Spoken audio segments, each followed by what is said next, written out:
Senator Bernie Sanders was on Theo Vaughn. Is this good? Is this a banger?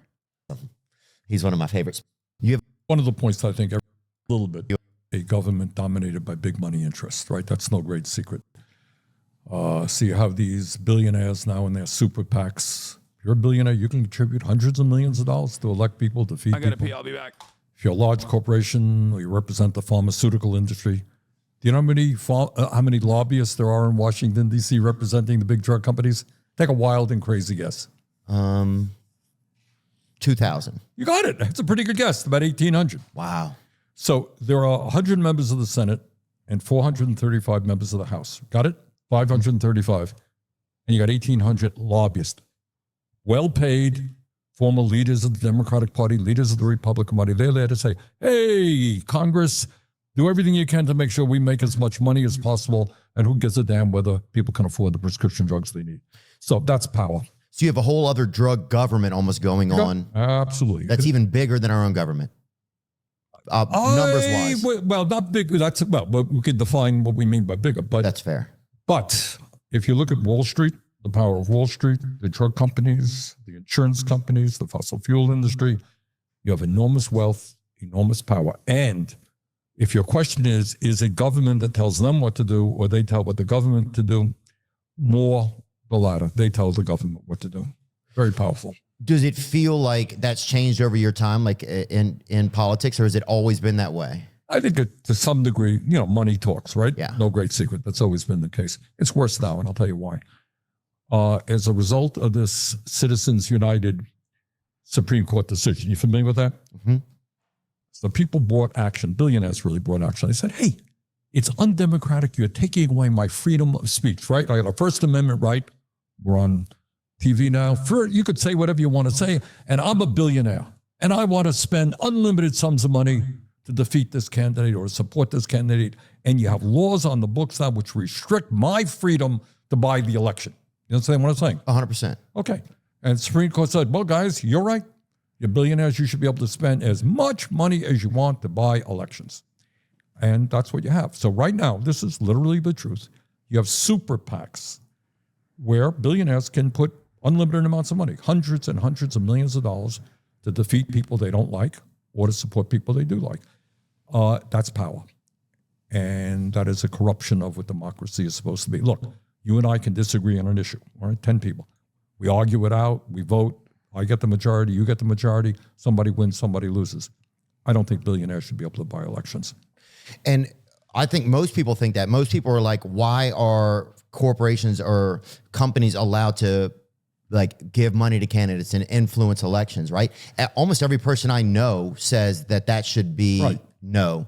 Whose responsibility is it to make sure it doesn't happen? Is it ours, or is it the politicians? Well, what happened is there were laws put in place, not as strong as I would like, which did limit the power of big money. Yeah. Okay? And what that Supreme Court decision said is what Congress did was unconstitutional, denied big money their freedom of speech. If you're a billionaire. Bro, is Theo Vaughn doing reverse Joe Rogan? He had Bassem Youssef on. He's having Bernie on. What's next? Is he going to have me on? What the fuck's going on here? Why is he doing this? You have freedom of speech. That means you can run ads all over the day. I know Joe Rogan had Bernie on too. Okay, I know. How do I get Bernie on? I haven't really tried. I'm pretty sure I could.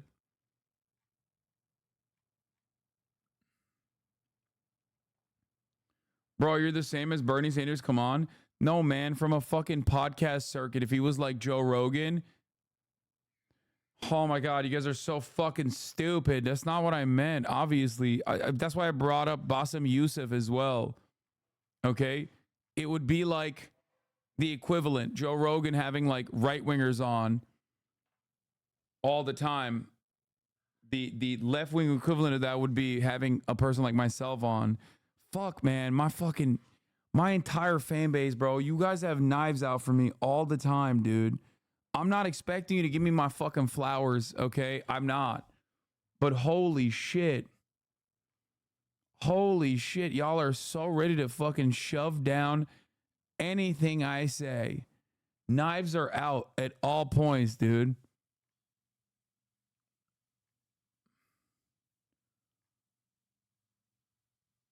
Holy moly. Yo, have like a fraction of the smoke for my haters, please. Okay? I know I serve you 3-minute ad breaks at the top of the hour, and some of you guys get bent out of shape. Okay? Many of you are subscribed in order to avoid the top of the hour ad break.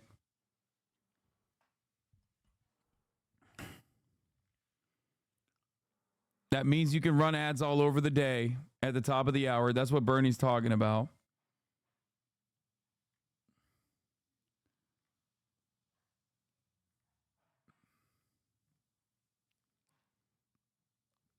King Conqueror, thank you for the 5 gifted subs.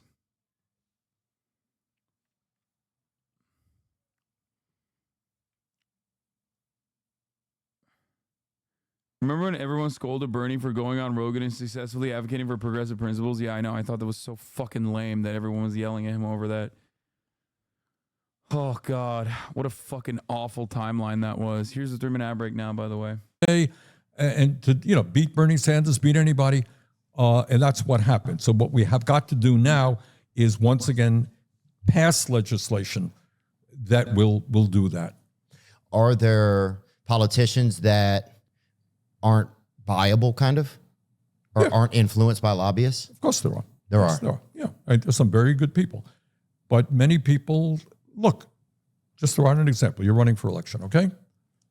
Your opponent is spending millions of dollars. These TV ads are up there, all right? Do you think you're going to stand up to powerful special interests who say, Theo, listen, I like you, but you're going to take that position on that issue. I got to be running millions of dollars of ads against you. What do you think you're going to do if you want to get elected? You could say, well, go to hell. I'm going to do it anyhow. And many would do. Or you run the risk of, seeing that kind of money come against you. Or you then have to find a lobbyist that has an interest of yours and you have to try and fight back. Which is a pretty pathetic thing, right? Right. So to some degree, what you have right now, it's a funny kind of thing. It's, let's say you were running against me. It's not you against me. It's your moneyed interest versus my moneyed interest. That's what super PACs are. Yeah. Now, corporations cannot directly contribute to your campaign, but big money interests, billionaires. Yeah, they just can't have direct communication with the campaign, which, by the way, ain't nobody is listening to that, okay? You just get like someone in your orbit to communicate with the PAC anyway.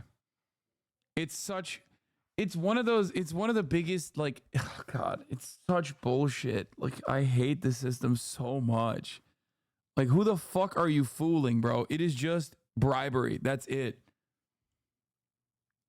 Can contribute to a super PAC. So you have all these, what I would say to you, people watch the show here, look at the... Yeah, Trump literally had an aide text a PAC owner on the Montana plane last week.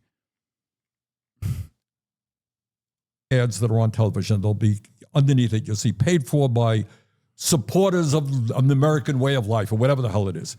Understand that in most cases, these are billionaires putting money into a candidate. So the super PAC is kind of the loophole. Yep. Is how they do it. So it's not directly from them. Exactly. There are limits. All right, you wanted to contribute to my campaign. They're pretty stringent limits. You can't contribute. I think it's $5,000. To a super PAC, even Bernie doesn't know the max contribution limit, which is pretty funny. You can contribute $100 million. Wow. That's a big issue. We don't talk about it enough. And then you can understand that if you're an ordinary person, who's going to listen to your interests, your needs, right? When billionaires are putting in this kind of money. Right. If the best I can help you out with is $5,000, you might show up and shake my hand, but when the rickshaw hits the road or whatever, you're going to be working for the big dogs for the cash. You got it. That's the way the system works. And how do we change that? Well, first of all, this campaign finance reform is a big deal. Just this one issue, and I'm glad you raised it. We got to do away with the citizens unit. We have to have restrictions. Okay. When I ran for president, the average contribution was $27. Okay. Roughly speaking, and we got millions of people to contribute. So I think there has to be a real stringent limit on the amount of money that any individual can put into the political process. And I also believe that we should move to what we call public funding of elections. You're a candidate, all right? You want to run for governor, you want to run for senator. If you show that you have a certain amount of support, you got X number of thousands of people willing to put $5 into your campaign, you can be able to get public funding, and there's a limit limit how much you can spend. These are not radical ideas. These are a lot of the reasons why I can't like discount him for his like post October 7 rhetoric on Israel. You know what I They mean? exist in many countries around the world, actually. Yeah, it's pretty normal. Do you think that our election? I wanted to hate Theo, but I can't. No, he is very lovable. Everything I hear from him, even when he's being like genuinely unhinged, like he'll sometimes say something that like I feel like if anyone else was delivering that same speech, I'd be like, this is a racist guy. What the fuck? Or like, this is the most ableist motherfucker on the planet. Holy shit. But like he has a way of doing it in a way where he's like, I'm just a dumbass. And it just ends up being very funny. I don't know how he does it, but he is very consistent. And also, I think more importantly, he always does legitimately come across like he has an open mind. Process is still democratic. Do you think it's still? Yes and no. I mean, you want to run for office. Can you? Yeah, you can. You got a certain number of signatures. But if you're going to win, and I have 10 times more money than you do, I will beat you 95% of the time. Wow. I mean, that's a fact, right? Right, yeah, 100%. You'll beat me. Maybe if you're really an exceptional candidate and I'm a real idiot, you will beat me once in a while. But by and large, the money people will win. So if you're asking me, are we a democracy? In one sense, we are. All right, you can run for office. You can raise your issues. On the other hand, in terms of who has the real power, money people do. And I use the term oligarchy. An oligarchy is a society where small numbers of very wealthy people control the economic and political life of the country. I think we are moving rapidly in that direction. Yeah, I feel like to me, it feels like almost privatized communism in a way. Right. That's a very good point. It's an interesting way of looking at it. Yeah, and I don't know exactly sometimes everything of what communism is and what socialism is, but sometimes that's how it feels. Well, let me give you an example. Can I pick up on your point? Yeah, for sure. Okay. I believe we are the only nation on earth, major nation, wealthy nation, that does not guarantee health care to all people. Okay? Get in your car, go 50 miles where you are sitting right now in Burlington, Vermont. You have a terrible automobile accident. You're in the hospital for a month in Canada. Do you know what the bill is when you come out? Zero. Nothing. Okay. Do you know how much the Canadians spend per person on healthcare compared to us? 1/2 as much. They spend half as much. You don't take out your wallet. If you get sick, you go to the doctor that you want. Okay. I believe in that type of system. They guarantee healthcare to all of their people. Mm-hmm. It's publicly funded the way we fund police departments, fire departments, and libraries. Okay. You got to pay taxes for it. But at the end of the day, it is less expensive for your healthcare. You follow what I'm saying? Yeah. Okay. Yeah, because you're a proponent for healthcare for all, right? I absolutely. And yes, and you always have been. And but how the system seems so rigged because you have like one of the number one causes of bankruptcy in America is medical debt, right? Yes. Unbelievable. Like people can't, they go in, they don't even know the cost. They sign an agreement that they're going to be billed later, right? It's like, and then they get the bill and it's astronomical and they spend the rest of their life literally a slave to the healthcare system or to the medical billing system or the dealing with their insurance, and not to mention they're sick. So the added stress of that, it just feels like like something so much better could be done. That is so pathetic and so sick and so cruel. I mean, we did a hearing on this, and roughly speaking, and I know the viewers will think this is like hard to believe. Half of the people who are dealing with cancer. Now, cancer is a terrible disease, right? Your point. 100%. You're struggling for your life, right? Bad, yeah, Maybe bad. you make it, maybe you don't. You got radiation, chemotherapy, bad stuff, right? Half the people who get cancer treatment either end up in bankruptcy or utilizing all of the financial resources of the family. They're depleted. They're broke. So imagine that. You go into the hospital. Doctor says, Theo, sorry, you got cancer, terrible. You're worried to death, right? Your friends, your family are worried. And then on top of that, what are you worried about? Oh, my God. What, I'm going to have to sell my house? Or I have to go bankrupt in order to pay medical bills? That is insane. Yeah. And it adds, if you're trying to deal with cancer, then you got to worry about financial stress. I think the best part of this is that, like, if someone tried to, I guess, like, neo-lib pill Theo Vaughn in the opposite direction, it would always fail because like the counter argument to what Bernie Sanders is saying, where he's like coming at this from a point of empathy, caring about the plight of the common man, and how damaging and how devastating it is when you are undergoing a phenomena that does not exist anywhere else in the developed world, medical bankruptcy, right? The counter narratives are almost always like profit motive driven. Like unless you're like a right winger and you're just like, well then and you just start lying and say like, well, your taxes are going to be 90% and also there's not going to be a doctor and also they're going to kill you if you go to the hospital unless you're gay. And then if you're not gay, they're going to make you gay. They're going to sodomize you and then make you gay.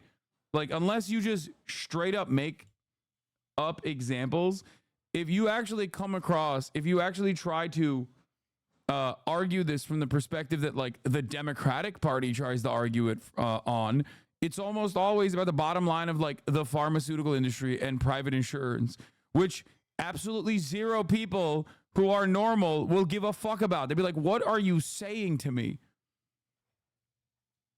The right-wing counter to this is just like doctors will make you homosexual.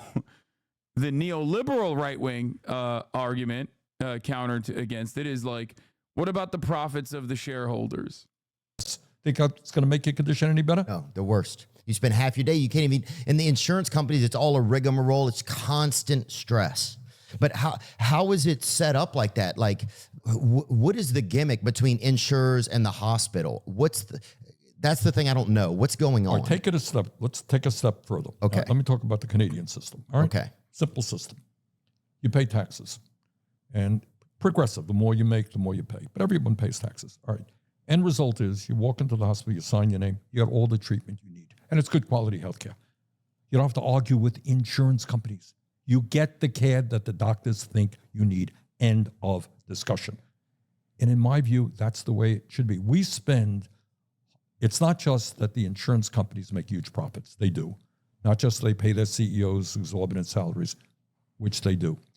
Everybody's got to fill out 1,000 different forms, right? Goes crazy. Filling out forms to see what you're entitled to, what you're not entitled to, deductibles, right? Yeah, the bureaucracy, it's ridiculous. Right. Is that called bureaucracy? Yeah. Yeah, that's exactly what it is. All right, so look, you may have health insurance, but I just talked to a person the other day. We had a meeting. You know what their deductible was? What about the propaganda with Canada where you have to wait for a procedure? Great question. It is entirely due to right-wingers in Canada, both on the Liberal government and also the Conservatives, underfunding the social safety nets. Deliberately, mind you, so that people get resentment and develop resentment towards socialized medicine with the direct goal of trying to privatize key aspects of the industry, which is already happening in certain parts of Canada too. Like this is a deliberate method. You consistently underfund government-funded healthcare. It becomes unmanageable. People start fucking dying. They develop resentment towards these. Institutions. They start saying, "What the fuck is going on? Like, I can't get paid enough." Nurses and doctors are angry. They don't get paid enough. There's not enough staff on payroll on top of that. And then ultimately, the solution is privatization.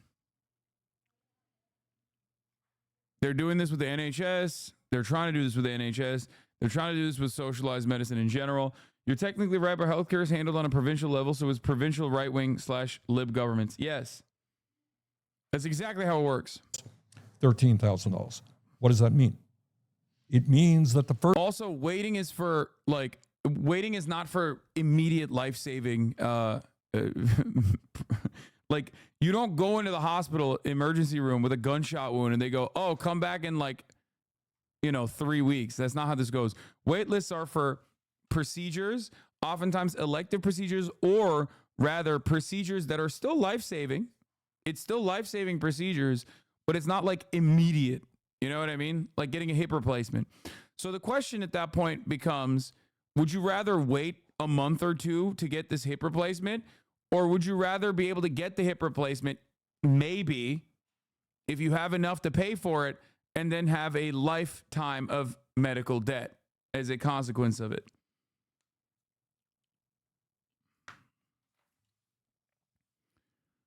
Try to 6 to 9 months. Like I said, the wait list part of the equation, absolutely has everything to do with underfunding. Okay? That's it. Because there is obviously a finite amount of time and resources that you can spend on this process. So if there's a finite amount of time and resources, there's an allocation of resources that occurs. In the United States of America, the allocation of resources is not distributed by need, who needs this immediately, but by who can pay for it. Okay? The dynamic under capitalism is that the wealthy person's cat takes first priority over a hungry human. Okay? If there's only 2 bags of food, the wealthy person can buy a bag of food for themselves and a bag of food for their cat before you get a bag of food at all.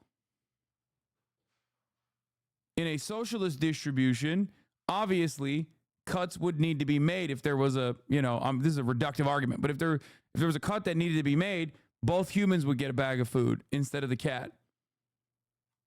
No disrespect to the cat lovers in the chat and dog lovers as well. It's just that, give the cat some of your food. You know what I'm saying?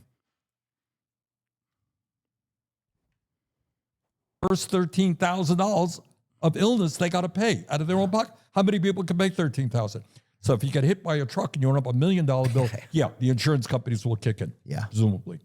Oh, that's the other part. Before I forget, there's obviously also waitlisting in the United States of America as well. There's also another problem in the United States of America, which is lack of access to care at all in rural areas. Rural hospitals have shut down all around the country. Okay. As we were talking about yesterday, medevacs are becoming more and more commonplace, like helicopters, like helicoptering patients, which is insanely expensive. It's just really fucked up. It's really bad. And the irony, of course, is that these kinds of anti-socialist, hyper-capitalist measures are first and foremost gutting and eviscerating and destroying rural areas, which happen to vote consistently anti-socialist and consistently Republican. Isn't that crazy? It's not crazy. As material conditions worsen, you become more and more reactionary, and the conservatives fill that gap with, Mexicans are actually stealing your healthcare or whatever kind of narratives, and people tend to believe it. Look at West Virginia. Look no further than West Virginia if you want to see how that works. All right. So the whole idea that healthcare in America, unlike every other major country, all right, go to Europe, go to Canada, go to many Latin American countries. It is a bloody right, not a privilege. And that's what I think it should be. So we have a system that works very well for the insurance companies and the drug companies. In some cases, you're going to pay 10 times more for medication in America than they do in other countries. That's a whole other story we're trying to deal with right now. But it's a corrupt system benefiting the people who own it, not the ordinary American. You go out on the street, say to people, do you think healthcare is a human right? All people in America should have? Yeah, we do. That's what. Yeah, I mean, don't ask that in DZ. Some are going to say it's a privilege. I'm going to fight for. And then who are the lobbyists that are against that then? What do you think? Guys from the insurance companies and the drug companies. Okay, and then what politicians work with those? Why don't we know what politicians are cheating us so that we don't have them in anymore? All right, you're a smart guy. You tell me, how often have you heard a discussion in this country about how broken the healthcare system is and comparing it to other countries? A lot. All right, you've heard a lot about this? Well, I mean, I think I hear a lot about, I look into it a lot. All right, you look into it, but how many people even know that we are the only major country on earth not to guarantee healthcare to all people? So when people say, oh, Bernie Sanders is a radical idea, he thinks everybody should have healthcare. Really? That exists in Canada, it's in France, in England, in Denmark, in Sweden, in every bloody country on earth, virtually, rich country. So it's not a radical. And even Mars, I heard. Poor countries too. That's the craziest part. Because it's not about, this process is not even necessarily about cost, because it's literally a cost-saving measure, okay?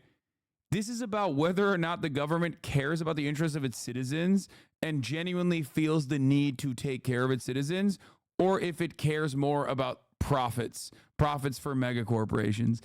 And the reality of the matter is the United States of America, our government abso-fucking-lutely cares more about the profits than they do about each individual citizen's lives, okay? That's all this is. Not even that. It's about the effects of labor unions. I mean, that too. That plays a big role in it too, because like none of these things actually come. None of these advancements, none of these human rights have ever been given to people unconditionally because of the magnanimous nature of the fucking people in positions of power. It just doesn't happen.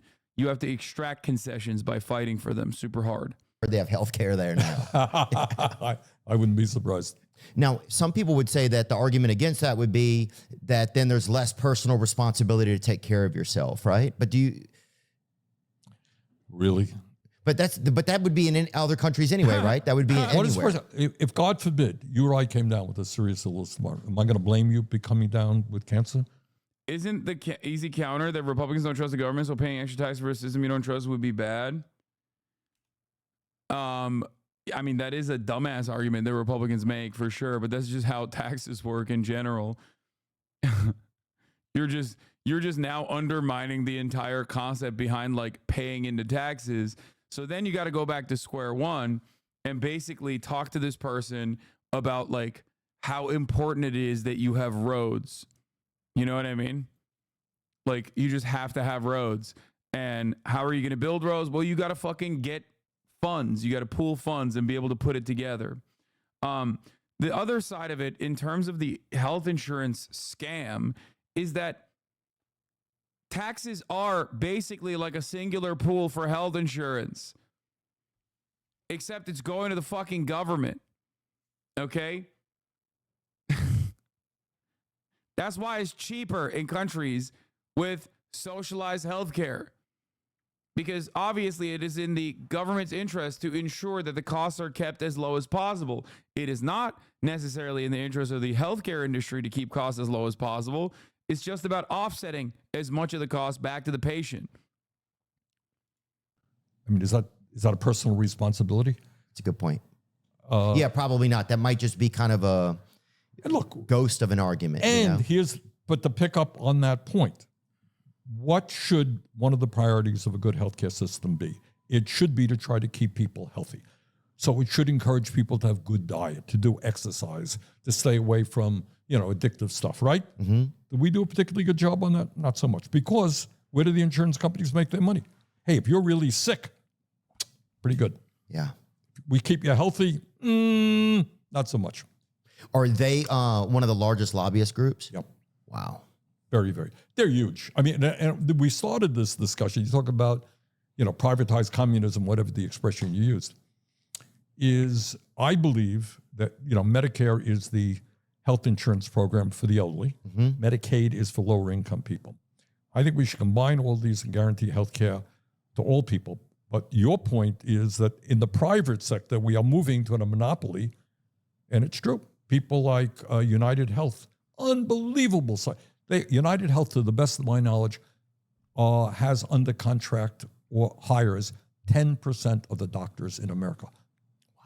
Got that? One insurance company. 10% of the doctors. And so how would you even start to undo something like that? Like what's a realistic path to reform, I guess? Thanks. Great question. And because I wrote the bill, I know the answer. Mm-hmm. Okay. All right. Right now, you have Medicare, which is a very popular program. It's life-saving to many elderly people. That was developed in the 1960s by President Lyndon Johnson. Okay, very popular program. You got Medicaid for the lower-income people, also a popular program. What I would do is, over a 4-year period, take Medicare. First thing you do is expand Medicare, because Medicare does not now cover dental, hearing, or vision. A lot of people can't afford to go to a dentist. Got me? Yeah. Okay. You expand it. And then you say right now, to be eligible for Medicare, you got to be 65 years of age. Okay. First year, lower it to 55. So you're 57, congratulations. You don't have to worry about whether you have insurance on your job. You want to hear something else crazy about the private insurance system? You work for a big corporation, okay? They give you good health insurance. He works for McDonald's, virtually nothing, all right?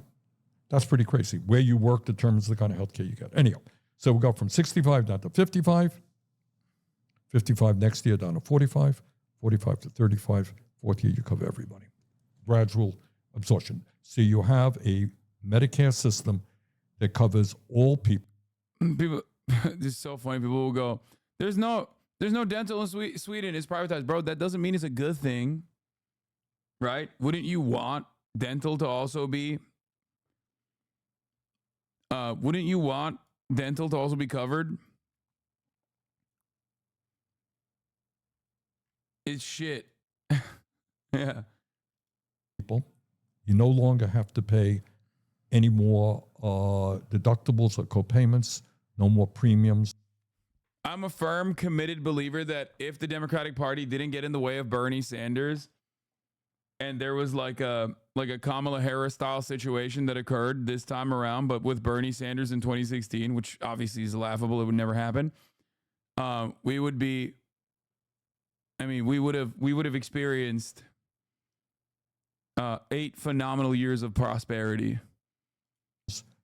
You get your health care because you're an American citizen. He'd be going for his 3rd term right now because they would unwind term limits in an effort to make him FDR style. He would die in office.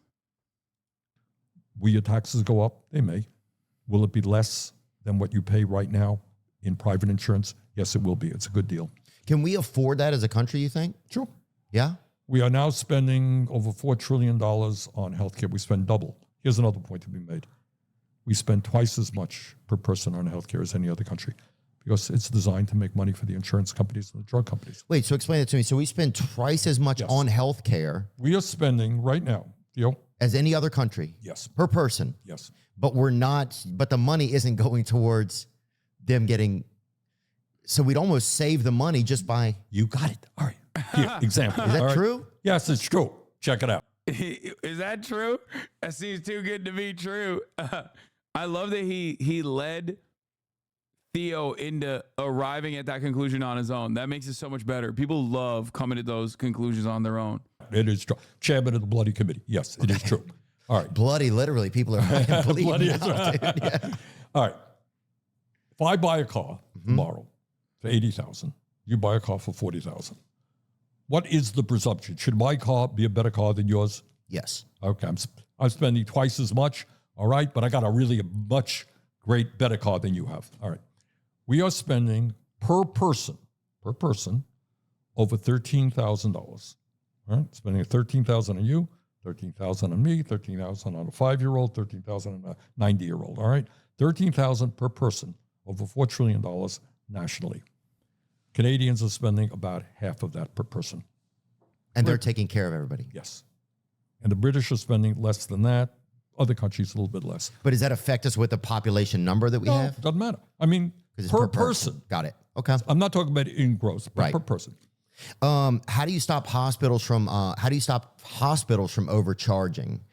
Well, so one thing I want to mention here is that the man that you are watching, Bernie Sanders, 84 years old, had a fucking heart attack last time he was campaigning.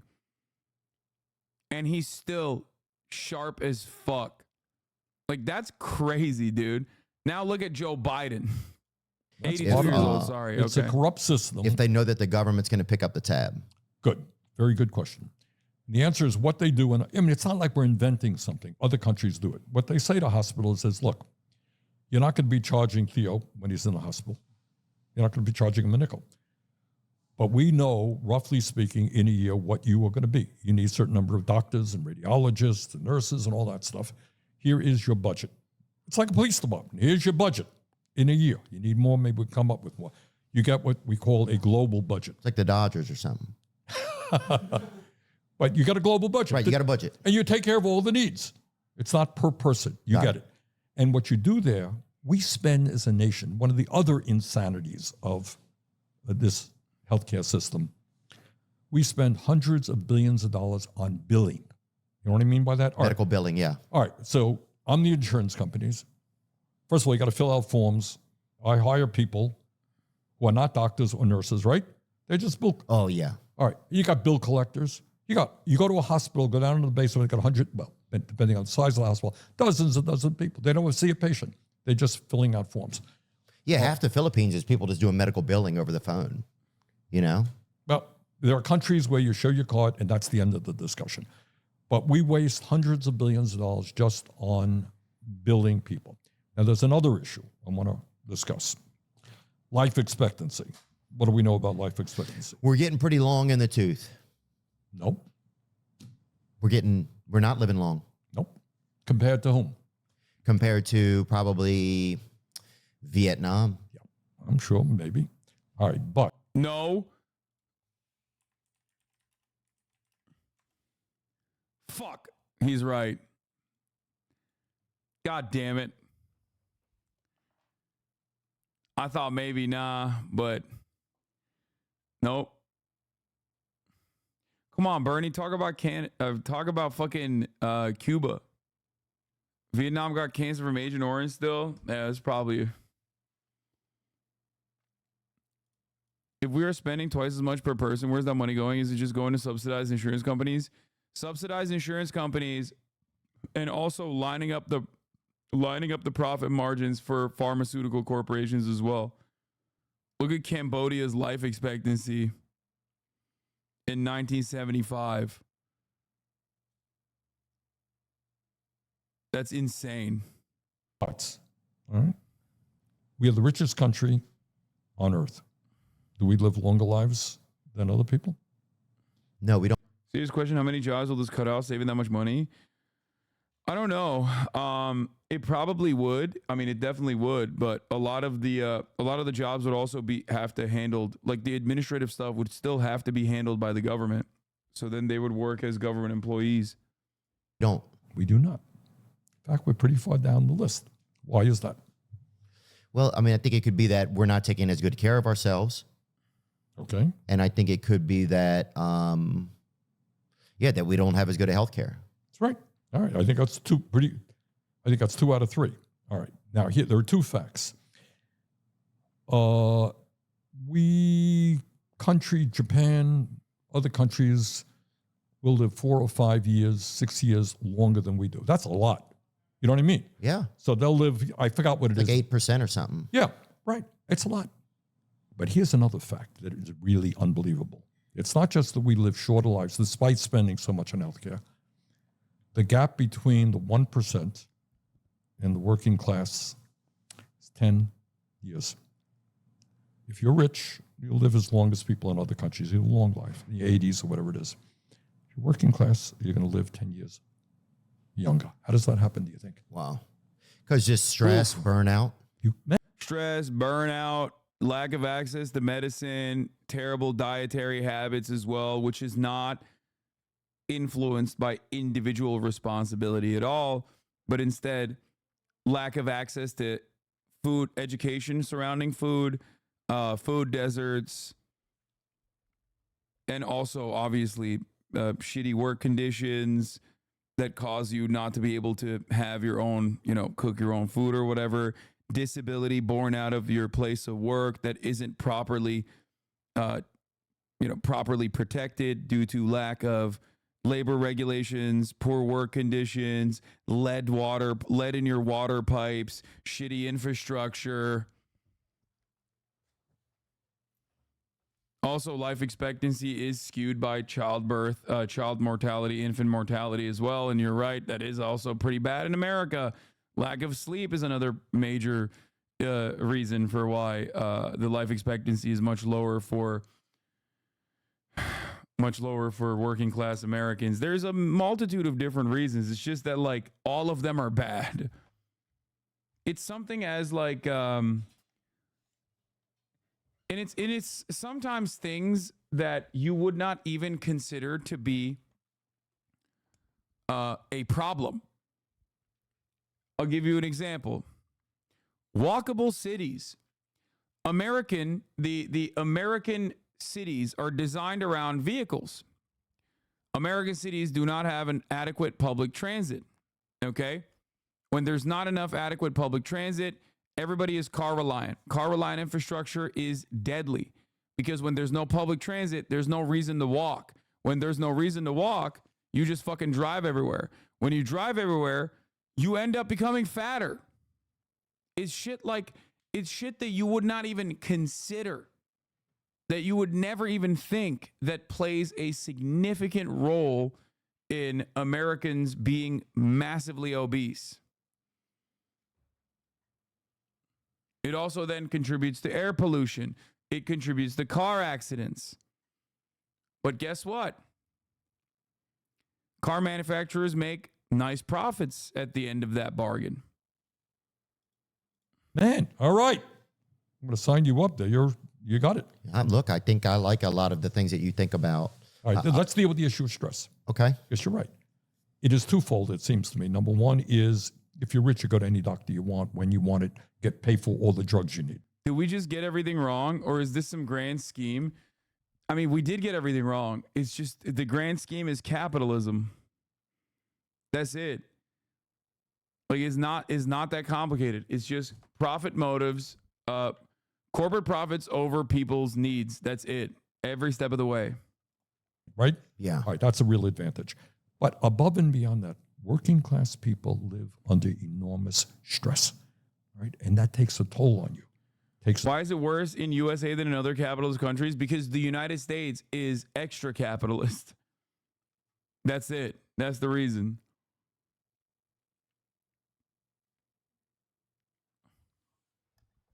That's it. It's just they do capitalism more. We do capitalism plus.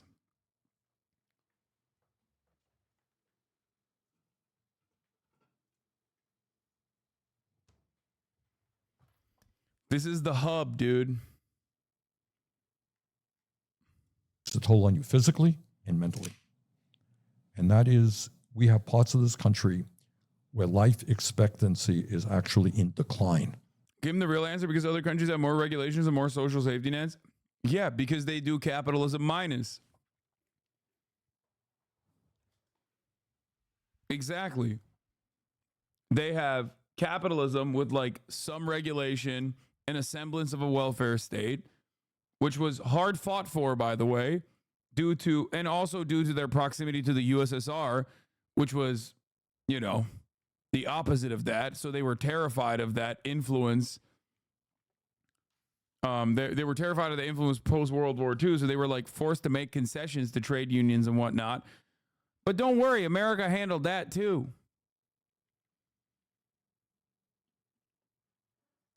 The closer you are physically to the former USSR, the less oppressive capital is. It's just like, it's not like dudes in Romania are more industrious and that's why their home ownership percentage is like 90%. You know what I mean? Like, you think that dudes in Romania just fucking listen to the right podcasts? If only Americans had listened to the same podcast that dudes in Romania listen to, and that's why they have like an insanely high home ownership rate. No.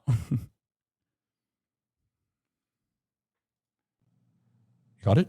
People are living shorter lives. Because of the stress. Because of the stress. And with that stress and the hopelessness, they turn to drugs, they turn to alcohol, they turn to suicide. Yeah. All right? Bad stuff. Oh, yeah. I think those are things that, they don't even take those factors into consideration when they're making all of these, you call to get your medical bill. It's a nightmare. It's like, you almost want to, this is crazy. Japan is pretty capitalist. How do they make it work? Great question.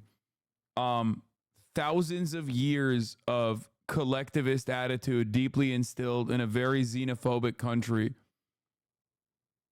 And also they have like insane mechanisms of control.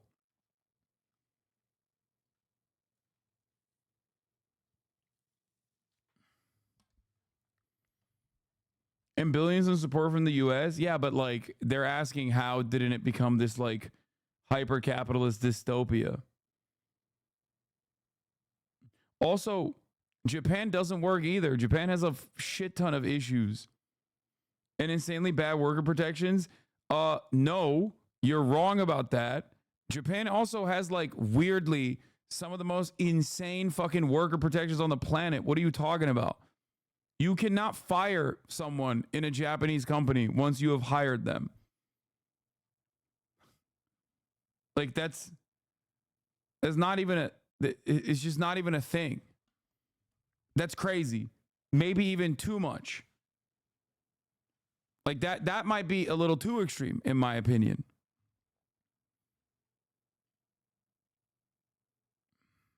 But ultimately I would say that there are exceptions to the rule, but it's not like the Japanese society is thriving right now or the Japanese economy is thriving right now.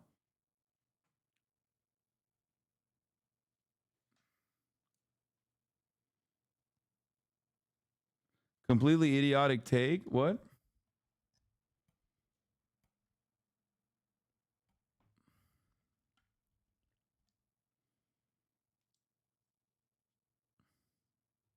What about the economy and Attack on Titan? And the other part of this is also the other part of this. They have a place named Suicide Forest. I don't know how much their society works. I mean, people also look at the Japanese suicide rates and they're like, "Oh, it's so high." It's like, bro, our suicide rates are so fucking bad. Like, our suicide rates are competitive with Japan and Korea. That's crazy. Part of that is because we have guns. A big chunk of that is because we have guns. Guns make the likelihood of your attempted suicide infinitely more successful. Okay? I think we might even have a higher suicide rate than Japan now. There's been times when I've been like, I would rather take my own life than sit here and make another fucking call. And I'm not even sick. Let me look it up. You know, I'm just somebody trying to get to the bottom of the. All right. And why does that happen? Because it's loopholes. They don't want you to get paid. You got it. Not that hard. Look, you pay me money through insurance, right? So you're sick. I'm supposed to, pay your bills, right? If I drive you crazy, you're going to say, screw it. Hell with it. I'll pay the goddamn thing myself. It's not worth it. Yeah. Good. And the insurance company's like, hey, right on, man. It's exactly what I wanted. Like, because it feels like we're electing people that have this in our best interest. If that's the number one cause of bankruptcy is medical billing, how do our politicians not see that this is extremely important and that things need to be different? Like, what are they lobbying so powerful with? I know it's money, but it's like, I just can't imagine that people wouldn't see the good, the value in what is right. Well, it's all that I can tell you is money talks to a large degree. And it's not to suggest that, members of Congress are evil or terrible people that want people to suffer. They don't. But you have a system which almost says, oh, you can't even think about guaranteeing health care to all people. Oh my God, what kind of, you're a far leftist. Yeah. What, you're a communist, man? What are you? You don't want to take on the insurance companies, hardworking people, So it almost, you're not even allowed to talk about those issues. And meanwhile, we're the only country that doesn't guarantee health care at all. Yeah, I mean, my one caveat, and I don't know exactly what caveat means, but I think my one, left turn on it would be, how much responsibility then are people going to just have totally less responsibility and just be taking pills? Oh, I was like, why the fuck are people saying Golden Kappa train? I thought you guys were talking about the top of the hour ad break, which is coming to you right now. It turns out there's also a Golden Kappa train happening right now at the top of the hour, and there's a 3-minute ad break. If you no longer want to see those ads, all you need to do is subscribe, which you can do for $6 or for free with a Twitch Prime by connecting your Amazon Prime account to your Twitch account. You get one free Prime subscription a month. Use it on your favorite broadcaster. Hopefully that's me. Okay. Hey, yo. The gift subs are pouring in, dude. You motherfuckers don't even care about allowing people to avoid seeing the ads. You just care about the golden kappa. That's crazy. That is crazy. I thought this was a socialist community, dude. Bullshit. I don't know. Maybe that's just a crazy thought, but if it's not happening in other countries, then maybe that's a good example. It's that an it issue. wouldn't I need you to happen see here. It how is an tight issue in this other shirt countries. is. For example, all right, He's so fucking hot. you're a lonely older person. Maybe you're living by yourself. I'm feeling lonely. Maybe I'll go to the doctor, right? When I'm not really sick, Oh right? yeah, for sure. Will people abuse it? Yeah. So what? I mean, it happens, and you try to discourage that. So no system is perfect. Right. But the bottom line, as Americans, we have to answer a very simple question. Is healthcare a right of all people, whether you're rich, poor, medium, whatever you are? I think the answer is yes. Well, I think especially when you start to look at other places that we spend our money, it would be very hard not to say this. We should certainly spend it there first. It's just fucking unbelievable that we're this powerful of a country, and we don't have it's like we lost our emotional. That's a good point. And I'll tell you something else. Let me get off of healthcare for a second. Okay, well, before we get off, I want to. So I know that you guys have a bill. Because I have a group that I've worked with, done volunteer stuff with, called Power to the Patients, right? Good. And it's notating the prices of, like, say you get an MRI, like the hospital now has to let you know that the MRI is $700, so you can call the hospital down the street and see that there it's $550, so you can make a choice, so you know up front. That's good. So you're not getting a $10,000 bill later on. You got it. It's called the transparency bill. Transparency bill. And is it passed yet or no? No, it has not. I'm working with it. With a guy named Senator Braun from Indiana, who's a Republican. Good guy. And look, it's exactly the issue. People walk into an emergency room. They walk into a hospital. Do you have any idea? You know, here, Theo, this is what we're going to do for you, blah, blah, blah, blah.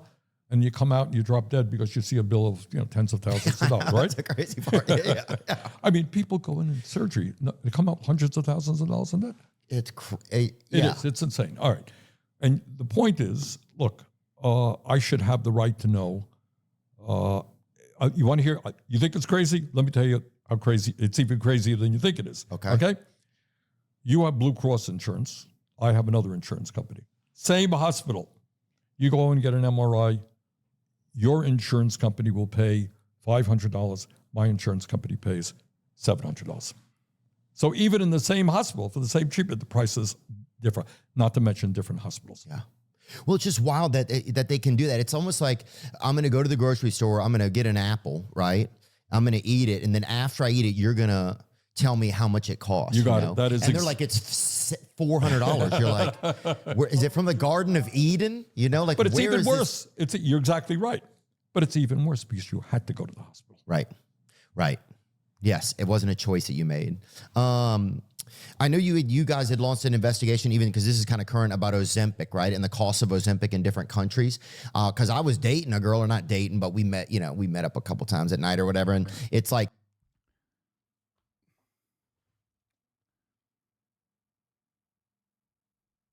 come on, man. Man, you're talking to Bernie Sanders, bro. You're talking to Bernie fucking... Come on, dude. That's Bernard Sanders, dude. Yo, I'm hitting this, right? Hey, Bernie, I'm hitting this, right? This broad. We're dating, right? We was just talking. Like, she was leaving one morning to drive to Mexico to get Ozempic. And I'm like, what are you? You're just driving in the middle of the, at 5 a.m. to go to, what's going on? And she's like, well, it's just way cheaper there. And I'm like, but is it as regulated? I don't know. But I know that in some countries, the prices on it are so different. Like in Canada, it's $150 something. Got it. And in America, it's 700 and something. Close to $1,000. It's close to $1,000 for a diabetes medication. I know some people use it for, kind of weight loss. Yeah, weight loss, or look the way they want, spring break or whatever. But that's crazy. Why isn't it just the same? Is it because they know they can charge us more because we have more money? That's half of it, but only half of it.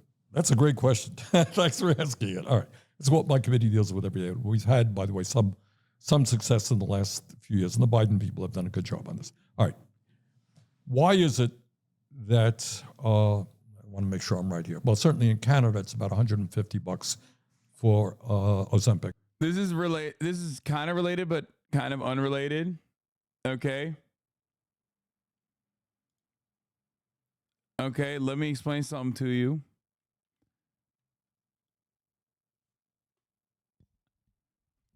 Bernie Sanders went to the USSR for his honeymoon. Tim Walz went to China. Just a parallel that I was thinking about. Here it's 900, close to 1,000. Why is that? What the Canadians do and what countries around the world do, what makes common sense, they purchase a lot of the drug, right? All right. So they sit down with the drug companies. They say, look, we have hundreds of thousands of people going to use your drug. We're going to sit down and we're going to negotiate a price, right? Right. Of course, certainly after a few months, you should be able to see the averages and make a good business choice. Yeah. Right. I mean, if you're a businessman and you're buying something from me, you're buying, thousands of items, I'm going to have to give you a discount if I want your business, right? Certainly. All right. That's the way the business works. So that's what every country on earth does. They sit down with the drug companies. Some do it more stringently than others. Up until very, very recently, there have been no requirements, zero, for the drug companies to negotiate anything. So they come in and they say, they have the board. What do you think we can get, Harry? Sitting around their board of directors. Well, actually, I think you can get $10,000 a year. I think you can go high. I think you can get $20,000. Look, we get what the market will bear. The government has no power. Wow. Charge them anything you want. That's what they do. So you got now, it's not just Ozempic, in which we pay in some cases 15 times more than European countries. It's all kinds of drugs. So the answer to your question is, up until recently, and the Biden administration has done a good job of this, there have been no capabilities of the government, Medicare, anybody else, to negotiate prices. They charge you anything they want and as much as they possibly can. What we did is part of a bill called the Inflation Reduction Act, stupid title to the bill, but that's what it was, finally have that the drug companies are going to have to sit down with Medicare and negotiate prices. They're going to be announcing some interesting results pretty soon. So for the first time, there is the beginning of negotiating prices, and it will lower prices. Second of all, what we've done on my committee, a lot of people have asthma, and they use inhalers. I don't know if you know anybody using an asthma inhaler. Yeah. All right. 10 times more expensive in the United States. So we kind of shamed some of the big companies. They lowered it down to, some of them, to $35. So making some progress on lowering the cost of prescription drugs. But to answer your question, up until a couple of years ago, drug companies could charge any price they wanted for any reason. And now, and that could be changing with the Inflation Act? Yeah, Inflation Reduction Act. What it basically says is the 10 top selling drugs, they're going to have to come then and sit down and negotiate with Medicare price. That is, by the way, what the Veterans Administration does. The VA in America does a good job. Yeah. They don't pay outrageous prices. They negotiate, and that's what Medicare is beginning to do. Yeah, if you can't breathe, you're almost a fish if you can't breathe, Let's talk about some politics. Oh, wait, and the price transparency, that's happening now? Like people have to show their prices or they don't? No, they don't. We still haven't passed that bill. Okay. Do you think it's going to happen? It's a popular bill. I think we have a good shot to get it done. Yeah, that's cool. Yeah, man, it makes me just sick because somebody's already sick. And You're right. They're sick. Can you imagine if there was I don't know, like one of the major parties fucking running on this, dude? I've never encountered, the only people I've ever encountered that are anti-Medicare for all are online. They're on Reddit, okay? I've never in the real world, Trump Republican, MAGA conservative, fucking liberal, whatever. I've never actually fucking met a single person that's like, yeah, no, that shit would suck actually. It's so crazy. My entire workplace hates it. Bro works at Blue Cross Blue Shield.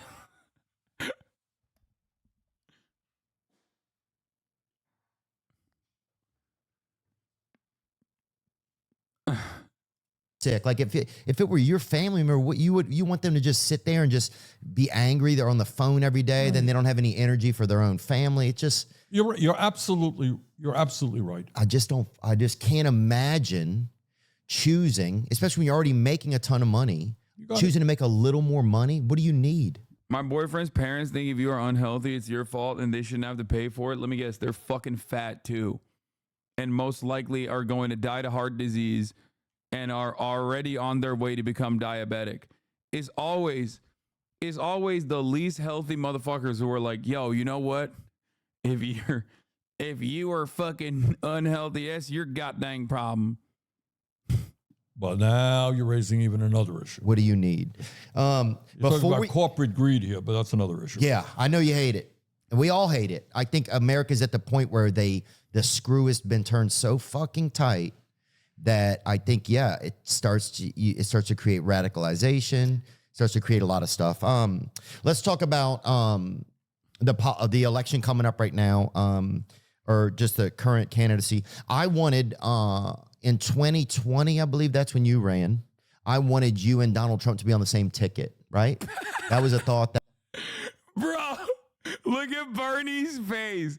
Yo, dude, Theo Vaughn, dude. He's so dumb. Oh my God. Hey, listen, God bless his soul, okay? He's something else, dude. He is something else. I've never seen Bernie make that face before. That's a fucking hilarious. Oh my God. Bro, we ain't got no education in this country. I swear. Oh my God. It's so stupid. Oh, that's a child left behind right there. God damn.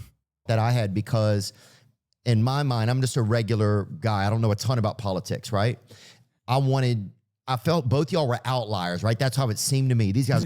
Dude, I love shit like this because this community is so incredibly invested in politics that, like, I think sometimes it's important to hear someone who obviously isn't a normal person by any means, but absolutely represents the median voter. Okay? Like, this is common. Okay? Way more common than you think. I thought it was a joke. He's a comedian. He's not joking. He is not even joking a little bit. Okay. You could not find the most perfect average American take.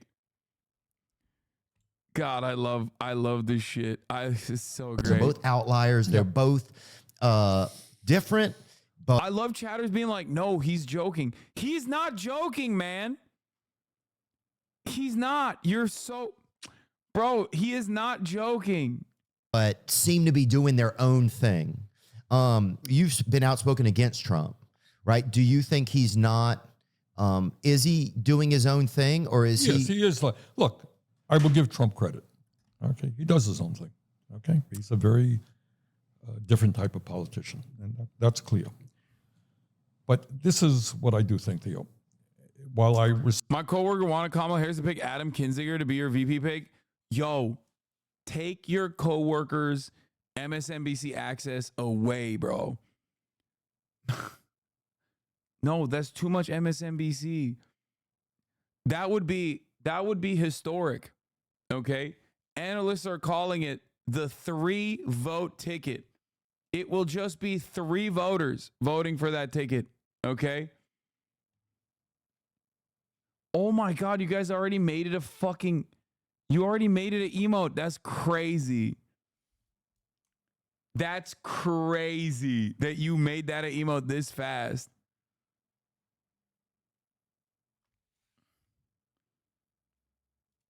respect somebody who has the guts to do their own thing and be very much a non-traditional politician, which is what he is.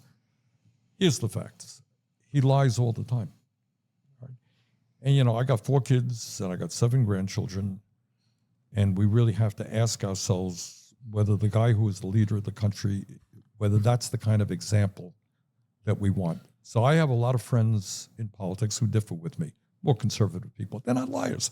We disagree. So you and I disagree on something. It's fine. So what? It's called America and democracy. Yeah, it used to be fine. That's right. All right. But Trump really is, I use the word. Damn, my man's got a whole box of cookies next to him. Insomnia cookies, too.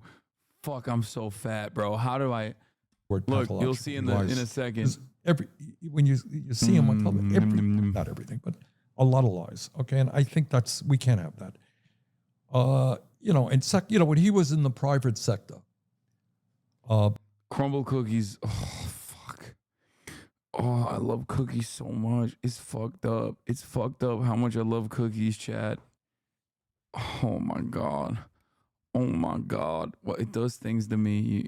Oh my god. before he became involved in politics, he was sued. His companies were sued 4,000 times.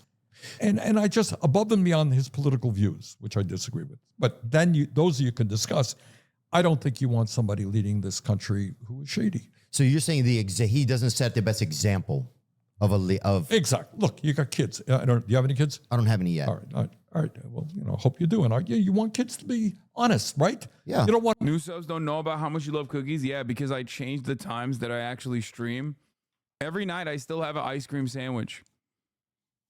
But back in the day, I used to stream late into the night because I had a job. So I had to work a real job, and then I would stream for like 6-8 hours late into the night. And at late into the night, I would have my ice cream Sammy every night, which I still do. It's just not on camera, so you don't know. That's why we have the Haas Sammy emote.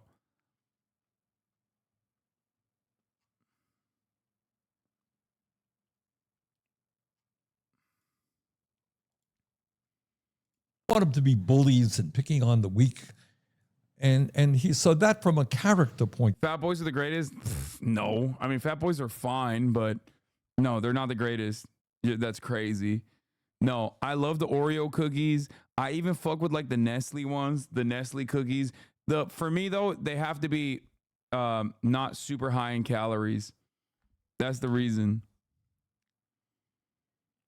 Like otherwise I would get like incredible shit. Back in the day, I used to have, oh fuck, what was the cookies that I used to have? I used to have them all the time.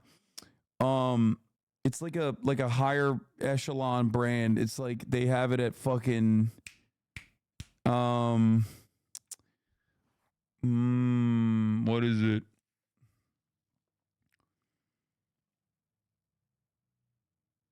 It was crazy. It was like they sell it at like, no, it's not Erewhon. No, they sell it at fucking they sell it at Whole Foods, or used to. Cool House. Yeah, I used to have Cool House. Bro said Magnum. Magnum is not a fucking higher echelon ice cream, nor do they even have fucking cookie sandwiches anyway. It was Cool House. I used to fuck with the Cool House ones, but those are like 400 a pop, 400 calories a pop. So that's why I stick to like lower calorie, like the Oreo ones. The Oreo ice cream sandwiches are like 210 calories, which fits in my macros. Oh, the Skinny Cow ice cream sandwiches are fine as well. It's not bad.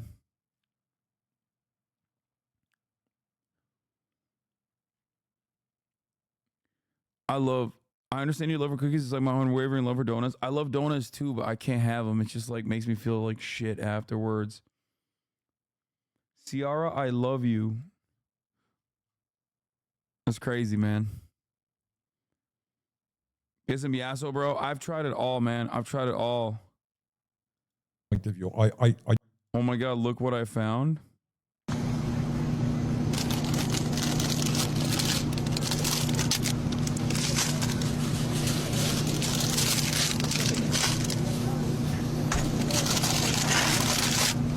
Shit.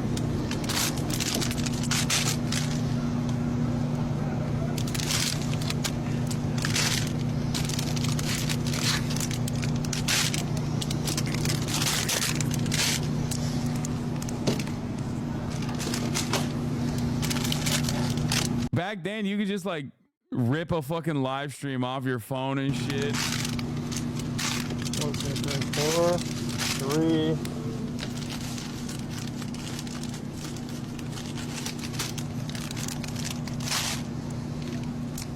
Okay. What is this?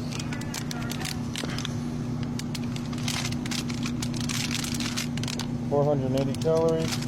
Okay. I'll take. Bro, I have the gloves on. That's how you know it's early.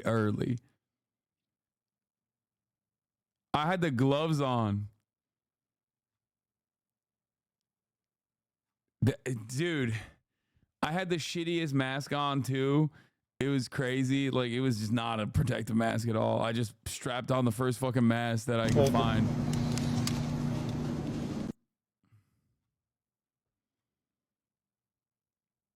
That's crazy. This is a lifetime ago, man. So much has changed. I don't like it. But also, let me give you another example. I happen to believe, I don't know what your views are, that women have a right to control their own bodies. All right. I don't want, as a man, somebody saying, oh, Bernie, you can't have. $6.29 a box. What is this? The 1950s? Yeah, it was pre-COVID. I mean, it was literally peak COVID. A vasectomy. You can't do this. You can't. My business, not the government's. And Trump does not hold that view.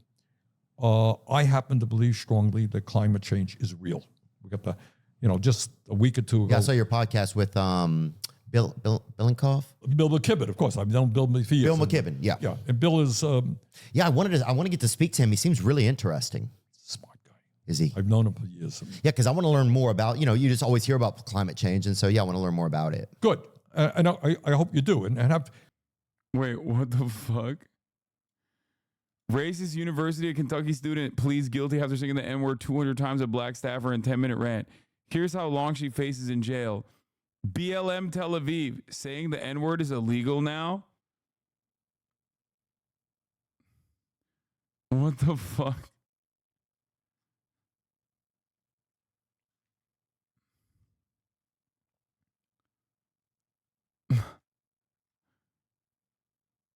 Olympic racism. Yeah, I don't know what the fuck's going on there, but I'm sure Bill would be happy to go on the show with you. That'd be cool. If you wanted, I can give him a call. Awesome. In all of the scientists agree, when you put carbon. Told you some shit going on out there. You didn't want to listen. Yo, tell Patrick Beverly, bro. What do you mean? Tell Pat Bev. His co-host was like, yo, they fuck with black people over there. He was like, who does?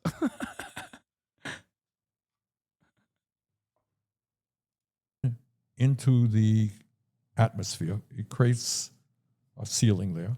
The earth warms up. And then because of the earth warming up, you have extreme weather disturbances like you come from Louisiana, do you? Oh, yeah. We're sinking. You've seen the terrible floods there. We've had them here in Vermont. Yeah, they have in Savannah right now going on. Right. That's right. Floods the likes of which we've never seen. You're seeing drought. In Saudi Arabia, the temperature reached 125 degrees, which people are dying by the hundreds. So Trump does not believe that climate change is real. And if he becomes president, that means not only will the United States, the whole world will give up. And I don't know what this planet is going to look like in, 10, 15 years. And do you say that because America is really the leader of the forefront of looking out for climate change? Yep. Oh, okay. We're the largest economy in the world. Right. Now, China is a bigger polluter than we are right now. Oh, yeah, dude. They all smoke, too. A lot of Chinese people. Yeah, that kid that smokes on that bicycle or whatever he's smoking. What the fuck does this Bro, stop. Bernie loved the smoking baby reference. Stop, bro. Bro, stop. Like 11 cigarettes. All right, but if we say, hey, the hell with it, then other countries are going to, because it's a global problem. Right. Then everybody's going to be like, oh, you got screw it. everybody backs off. And then I don't know what this planet, you talk about floods. That's not even a Chinese kid, man. What the fuck? Bro.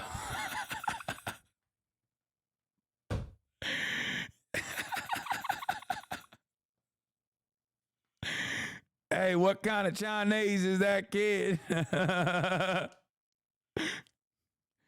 He's one of them brown Chinese. They call him Indian Chinese, like Indonesia or something.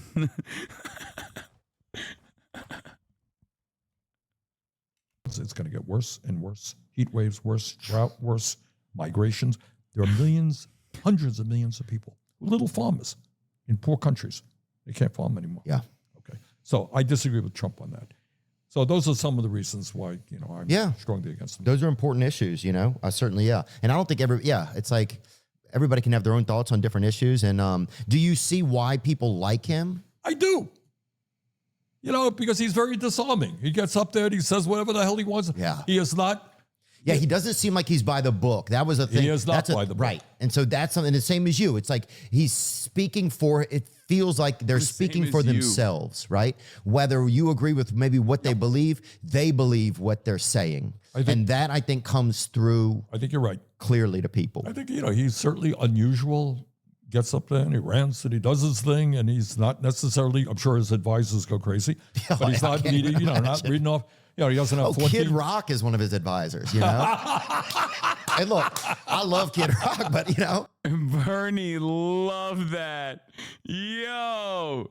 Oh my God. Getting a fucking guffaw out of Bernie like that, that's nasty work. You hate to see someone else living your dreams like that. You hate to see someone else live your fucking dream, dude.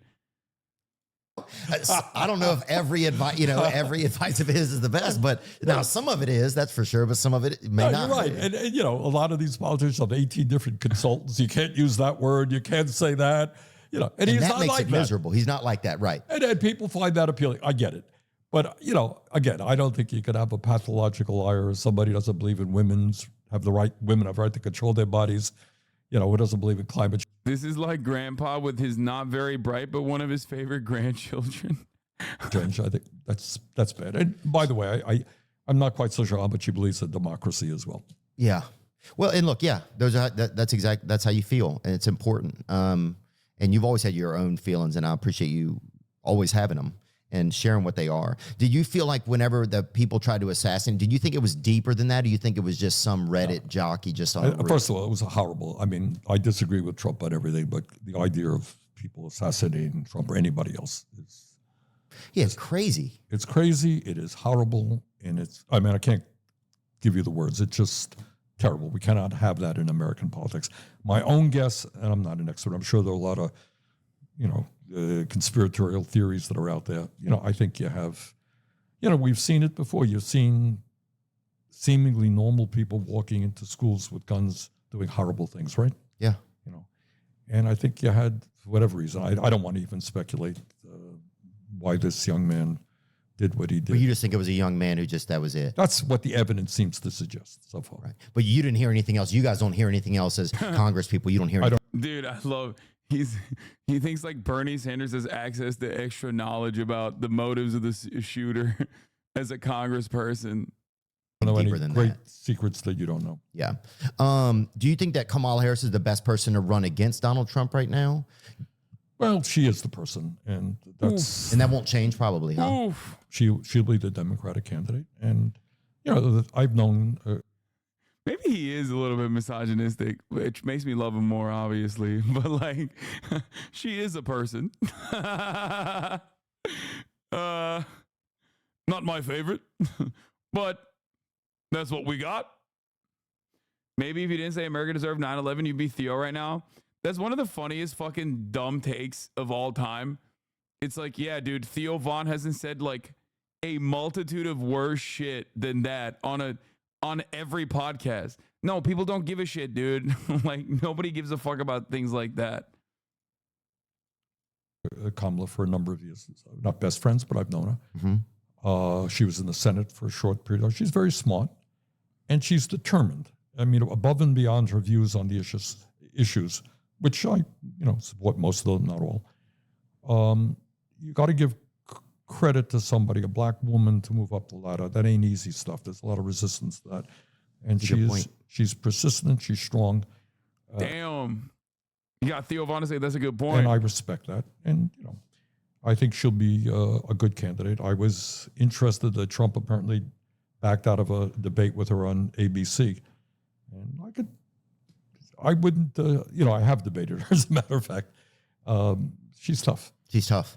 Was there a chance that you were going to get that nominate, or as an independent, can you get then plotted with the Democratic Party and put in? No. Was there even a call about it or anything? No. I ran in 2016. I ran against Hillary Clinton, and I ran in 2020. Yeah, I remember. And I felt like you didn't get treated fairly, to be honest Well, I with didn't. And that's what happens when you take on the establishment. So Yeah. what happened is we Say won it, the first Bernie. 3 primaries, and then Say it, burn dog.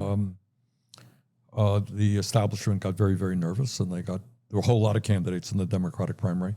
And they said, hey, be a good idea if you all dropped out. let Joe Biden be the one candidate. People rallied around him. And do they call? Is there a call that you get, and it's like you're not going to move forward? Is it just like news articles? Like how does the establishment? Well, what happens work? is I won the popular vote in Iowa. I won the New Hampshire primary. I won the Nevada primary, and those were the first three.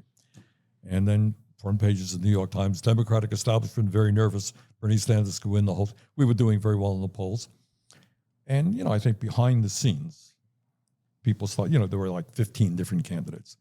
And they were splitting up the vote, and that's how I was not necessarily getting over 50%. I was getting more than other people, so I was on the way to victory.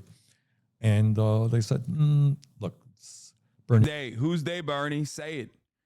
Obama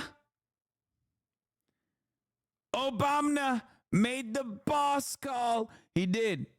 He shouldn't be the candidate for a variety of reasons. But it wasn't just that.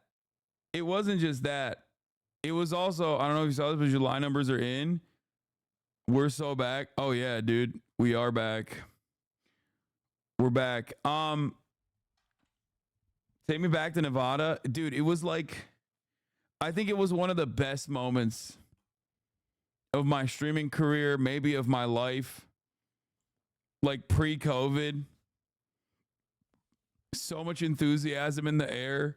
Just a feeling of like, we can do this. This can happen. So much hope, so much enthusiasm. Fuck, dude. At the time, everybody was talking about how the culinary union leadership had actually urged the union to vote against Bernie, and I was doing another Hasan vindication run telling you guys that the rank and file are with Bernie, and it doesn't matter that the union leadership is in the pocket of the Democratic establishment.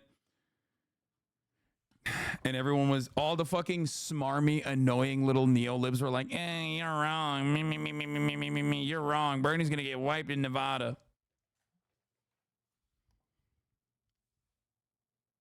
It was so sick because people were fucking talking about how Bernie Sanders is going to execute them at Central Park.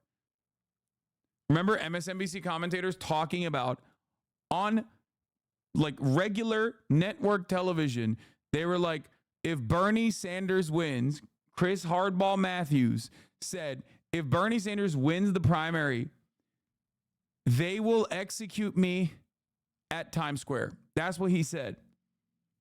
He called us brown shirts for being in the Bernie brigade.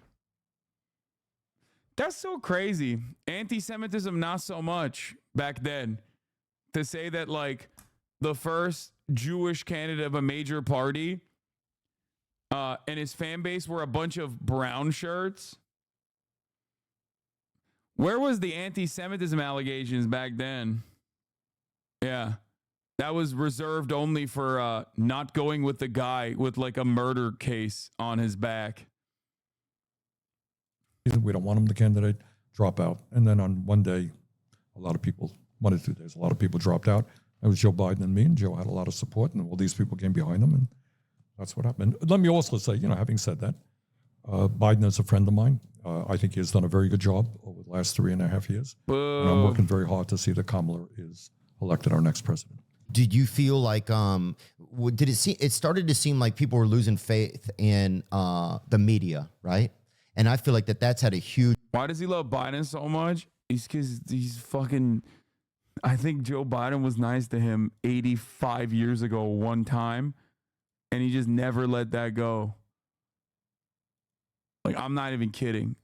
Like, Biden literally was like nice to him one time, probably made fun of him behind his back, but like was nice to him to his face one time, and he was just like, this is a good guy.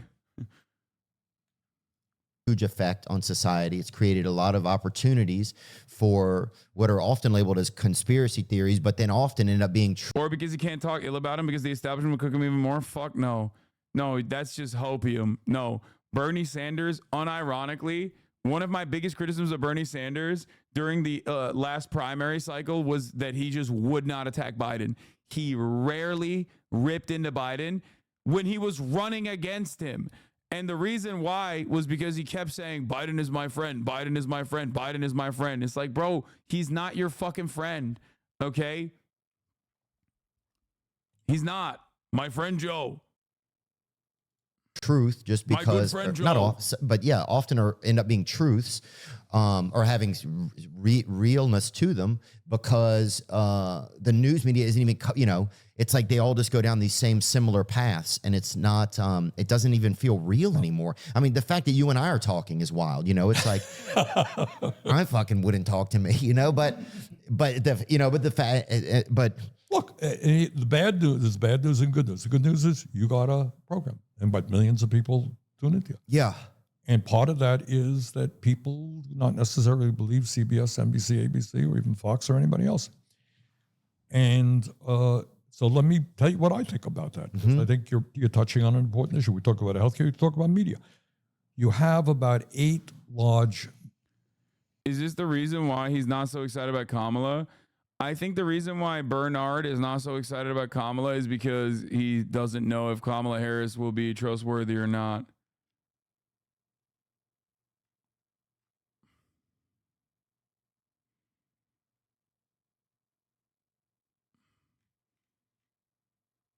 Like, also he's misogynistic, and that's why I like him.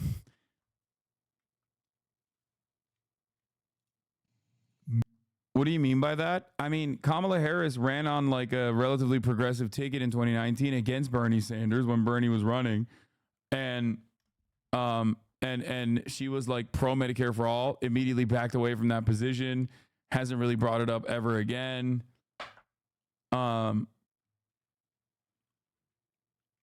Like,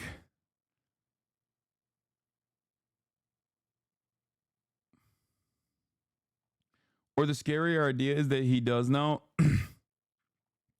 That too. Media conglomerates, Comcast and all these guys. They're huge. Serious. Exactly. They own, people turn on their Clear Channel. You got it. They're huge. They don't own one station. They own radio stations. They own TV stations. Miserable. They own movies, producers. So these are owned by very large billionaires, big companies owned by billionaires. And they will discuss issues from here to here. All right, I gave you an example about Medicare for all. We should be having a tremendous discussion why we're the only country on earth not to guarantee health care. It doesn't take place on television. We should be talking about massive income and wealth inequality. There are 3 people in America who own more wealth than the bottom half of American society. Think that's appropriate? No, sir. Okay. I think there should be a limit on how much a person can earn. Okay. To be honest with you, maybe some millions, but I don't think it should be billions. Someone should. I agree with you, actually, and I think most Americans would. When's the last time you've seen that discussion on NBC? It ain't going to take place. All right. We have. But that's what the people want, though. Yes, that is exactly. And that's why you're a success, and why other people, with very limited resources, if you like, because you don't see that type of discussion. I just did a poll. My campaign did a poll just on these issues. Talking about issues that working class people want and need that are almost never discussed in politics or in the corporate media. And the answer is people are hurting. They want change. No one's talking about it. Yeah.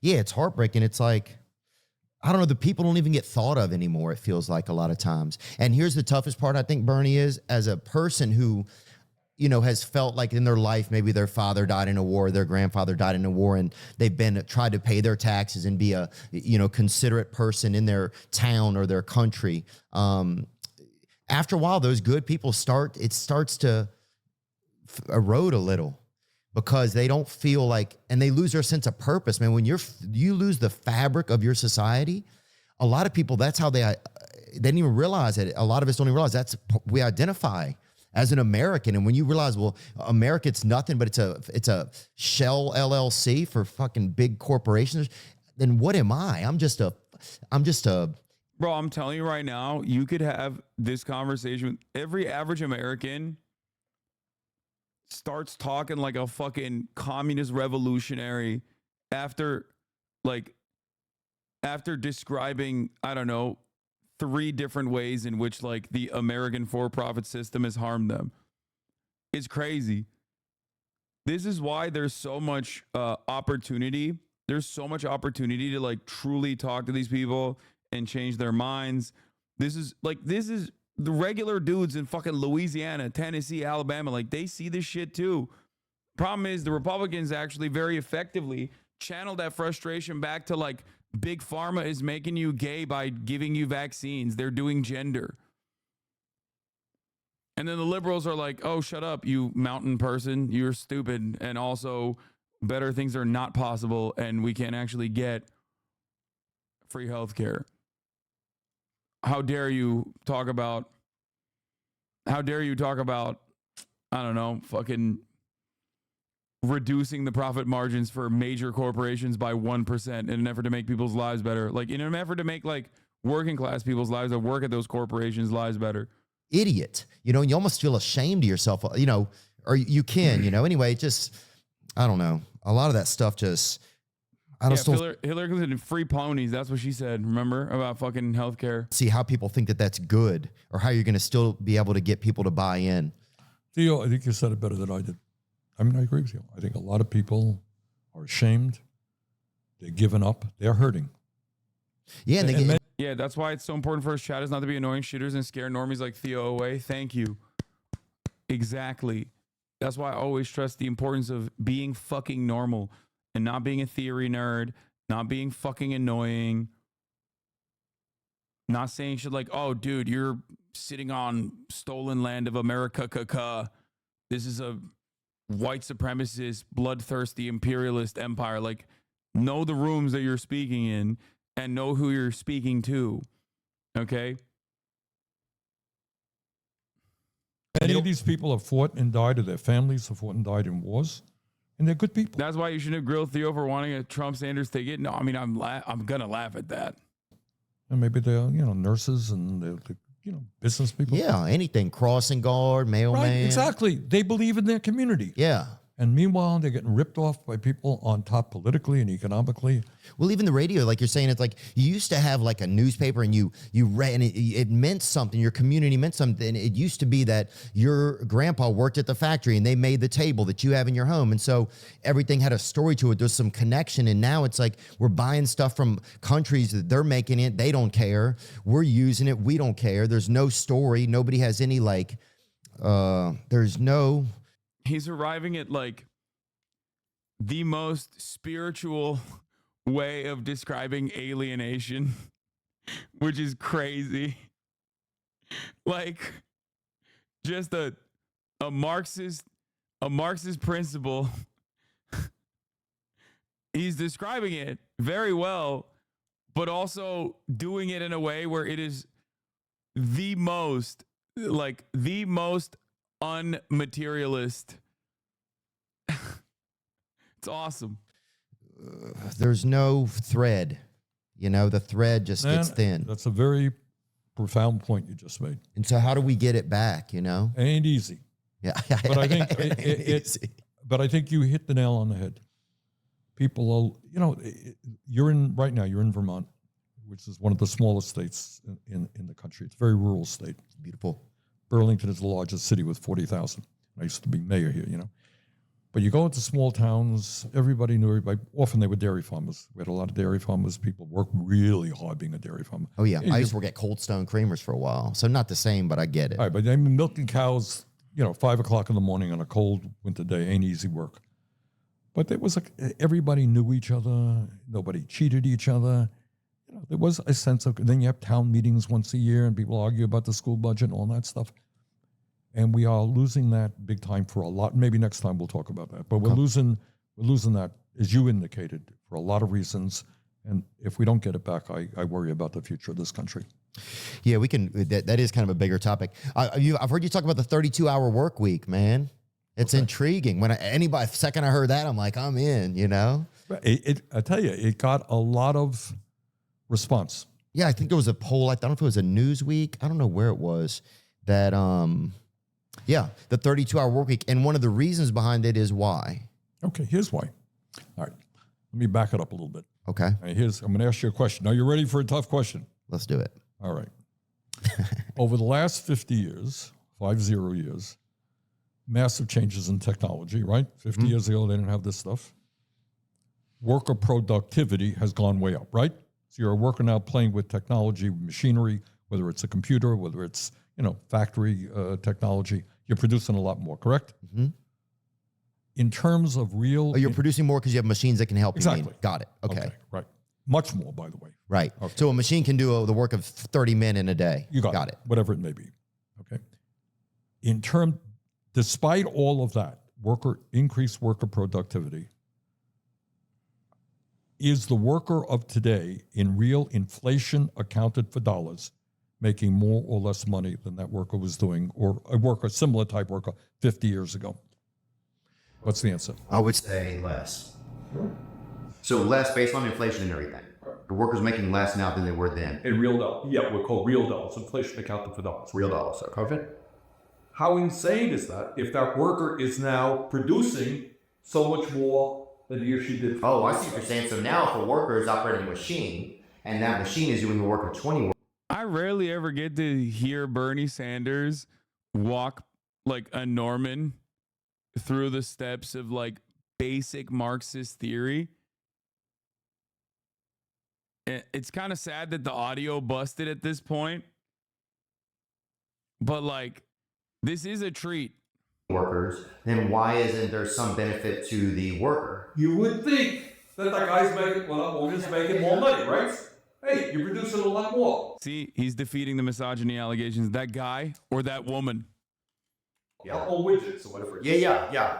Okay, got it? Mm-hmm. Okay, make it less. Where will that money go? Well, who benefited from Oh, the big dogs, right. Oh, that same period of time, there was a study that there was a 50 trillion, untypical, redistribution of wealth to your bottom 90% to the top 1%. So, getting back to the 32-hour work week, it's a simple idea. If you are a worker producing a hell of a lot more than was the case 50 years ago, you should benefit from that increased technology. And one of the breakout people, as you mentioned a moment ago, living under a lot of stress, right? If you can lower that work week without loss of pay. Right, so you're saying that there needs to be some kickback to them because that's if everybody's earning more, if the company's earning more. Yeah, some of the greed, it's just scary, man. I don't know. Yeah, it's just scary. I want to get into, but what about, would you have to raise the pay of people then? Oh, I guess you would because they're... Yeah, but if you reduce, what you're doing here is reducing the work week, which is from 40 to 32, which, by the way, has not been changed since 1944. Yeah, and that's when people had to do crops and everything. Yeah. Yeah, people were smitten by lightning bug. So we are a much wealthier nation now, but I want that wealth to be distributed a little bit. Yeah. By the way. Yeah, cool. We're almost done. Yep. Okay. Just one more issue I want to ask, and it'll be quick. Last question. If you were to look at, if there's somebody out there today who's like a guy who you were, who wanted to see change, who, started protesting on campuses and got involved and became a mayor and wants to get into politics and really thinks that they can make a difference, what path do they need to try for themselves now with so much lobbying and stuff going on? Like, what would you tell them? All right, first of all, what you're involved in is some politics for change. And being an elected official is one way of bringing about the change. That's not the only way. Dr. Martin Luther King Jr. was never elected anything, right? He had a profound impact on this country. Never elected anything, all right? And you're seeing young people who are concerned about climate change on campuses doing big work. So go where your passion is. Your passion may be different than mine. What's your issue? I don't know this. So work on that issue. Read people. Educate, organize, read people. And if you then decide, hey, maybe I want to run for the state legislature, maybe I want to run for Pines, I want to get my, hands dirty in politics. Do it. But first of all, don't do it just because I want to get elected. That's bad, right? Do it because you believe inside it. And getting elected will help you do it fine. If not, you can do it in other ways. Yeah. Bernie Sanders, thank you. Chat, are there any streamers that still does theory streams? Thank you so much for your time, man. Well, Theo, thank you very much. And let me just say this. Congratulations on your program. And what programs like this do, I'm on TV a lot. Dude, I love how old he is. He said, congratulations on your program. I get 7 seconds to make a point. Can't make it 7 seconds. So we argue, you can have a serious discussion about serious issues is really great. I thank you for the opportunity and thank you for what you do. Thank you. I've always been a proponent, and thank you for just being an outspoken person who believes in things and moves forward with those beliefs. Now I'm just Anyway, that's a beautiful note to wrap this up on today.